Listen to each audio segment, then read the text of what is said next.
17,999টা মাখলুকাত বানাইছি তোর খেদমত করার জন্য, আর তোমাকে বানাইছি একমাত্র আমি আল্লাহ রাব্বুল আলামিনের ইবাদত করার জন্য।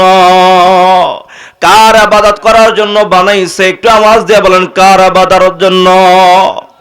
আজ আল্লাহ রাব্বুল আলামিনের ইবাদত করার জন্য আপনাকে আমাকে বানাইছে, কিন্তু আমরা কার ইবাদত করি, কাকে ডাকি, কাকে মুহাব্বত করি, একটা বারো কি চিন্তা করে দেখছো রে মানুষ? আল্লাহ রাব্বুল আলামিন বলে, ও বান্দা, তুই যেই সময় দুনিয়াতে ছিলি না রে বান্দা, ও বান্দা তাকায়া দেখ, এত বড় আসমান, এত বড় জমিন, এই সারা পৃথিবী, এই গ্যালাক্সি আমি আল্লাহ রাব্বুল আলামিন 6 দিনে বানাইছি। বান্দা আমি নিজেও বানাই নাই, ফেরেশতার মাধ্যমে বানাই নাই, বান্দা আমি কোন বলছি, সাথে সাথে বায়াকুন হয়ে গেছে।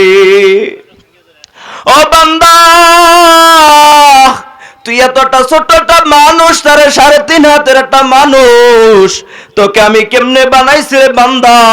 40 দিন করে করে করে করে তোকে বানানো হয়েছে রে বান্দা। ও বান্দা, তোকে ফেরেশতার মাধ্যমে বানানো হয়েছে। ও বান্দা, ফেরেশতা তোমাকে বানাইতে বানাইতে যেই সময় তোমার চেহারা বানাবে, ওই সময় আমি আল্লাহ ডাক দিয়েছো, ফেরেশতা সাবধান, আমার বান্দা